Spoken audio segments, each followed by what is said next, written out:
When you're camping in Fraser Island, or anywhere really, your awning isn't just protection from the sun and the shade, it's actually your kitchen, it's your living room, and if there comes a storm, it's shelter from that too. So that's why we've brought the tough terrain one here to Fraser Island to put it through its paces.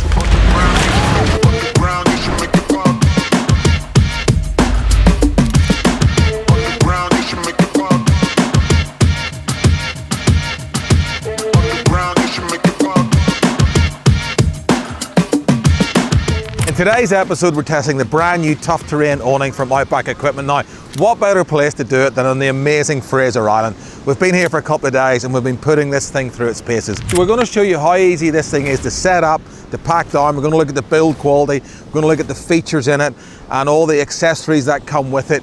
And basically everything you need to know about this awning, we're going to take you through it. All right, so the awning has been sent to us by Outback Equipment. We are handing it back when we get back from the trip. We've been given it to do a video on, to see what we like, to see what we don't like, and to give our honest opinion. This video will not be seen by Outback Equipment before you see it, so it is our honest opinion, and basically everything you need to know if you're thinking of purchasing a 270-degree awning for your car. So, setting up the awning really couldn't be any easier. Unzip the bag, get the Velcro straps undone, and then just walk the back of it around the car. Put on the included ratchet straps, which have a very satisfying click to them, onto a hook somewhere in your car, tighten it up. Do the same at the front, tighten it up, and then there's a nice bag that comes with all the electrical connections in it. Grab that, plug all 4 lights in, and then they all go into a USB plug. Could not be easier. All right, so let's go through some of the specs that Outback Equipment have sent me. So this is the tough terrain 270-degree passenger side freestanding awning. It weighs 26.2 kilos and the accessories weigh 7.8 kilos. It has 12.3 meters squared of coverage.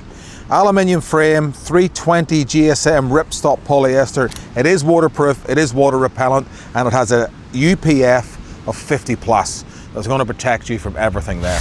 Let's go through some of the features. So the first thing I noticed when I put this on the car, we opened it up for the first time, was this side flap here. So this is something I've not seen on an awning before. So if you're getting sun coming in, but especially rain, and you're all sitting underneath here, this is going to actually protect you a lot from those elements that are, and wind too, that are coming in from the side.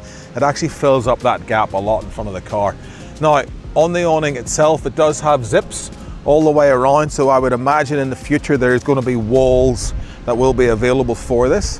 One of the things I really like about it is there's lights integrated into 4 of the legs. Now, these just, you just plugged it in, switch it on. It's got a USB-A socket and 3 colors, white, warm, and a yellow for the bugs. It's quite bright, doesn't draw many amps, and the legs are, if you need them, does say it's freestanding. Now, we've been on Fraser for 3 days now, and it is semi-windy today here on the beach. We have put the legs down just to show you what the legs are, but we actually haven't needed them all week, so the legs I haven't used much. It does come with guy ropes, you can tie it down to sand pegs. We haven't needed to. Moving towards the back, there is a seal track that goes along the side of the awning. Now in this bag, in the seal track, is all the cords to plug the lights in with and to plug it into your USB-A socket, and also the on-off switch with a dimmer, so you can dim the lights or make them nice and bright.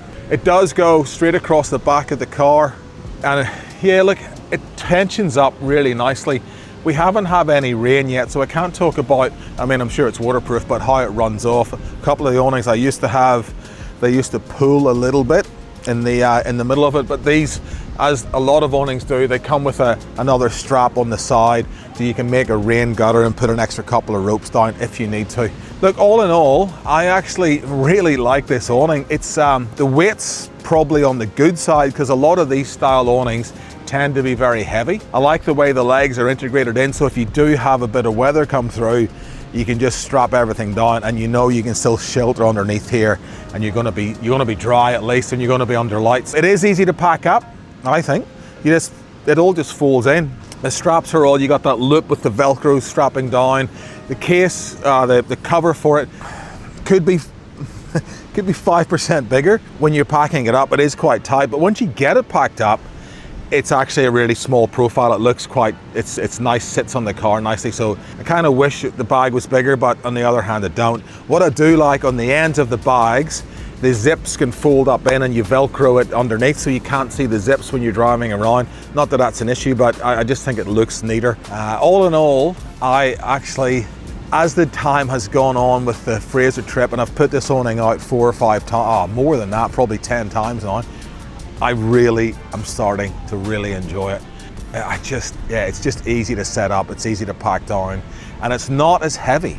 So I don't have much bad to say about it. I really don't. It's just a good awning. I really like it. So let's talk about why you'd want a 270 awning. The Tough Terrain, they have 2 versions of this. This is a 270. They do a 180 as well. I suppose if you're running a rooftop tent and you have a 180, you're going to be able to get up and down the back a little bit easier. If you're running a wagon and you're running a 270, you may not be able to open the boot properly, maybe not. Or look, the 180 will definitely be a bit lighter, and it's as what it says, it's 180, it's right along the edge of the car, and it opens up. They're different horses for different courses. I run the 270, but I run my rooftop tent back to front, so I actually get into my rooftop tent at the front of the cab, so I climb up my front door ladder and onto the roof and in that way. So the 270 works perfectly for me. If you were running a rooftop tent and you wanted to put a ladder at the back here, probably a 270 is not going to be awesome because you're going to have to pack it away every night before you go to bed, unless your rooftop tent, you can get in the far side canopy, which a lot of them can. So it's more a personal preference. I love to run the 270 because you've got a lot more real estate. You can put a lot more people in here and you can sit down, you can cook stuff. Your 270s for me is where it's at, but there is the 180 there as well if you need it. That's the Tough Terrain 270 awning. There is a discount link below. We've got a discount code for you. Jump onto Outback Equipment and grab one of these. You won't be disappointed. I think they're fantastic. Anyway, that's enough for me. Thank you very much for watching. Please do remember to subscribe, and we'll see you in the next one.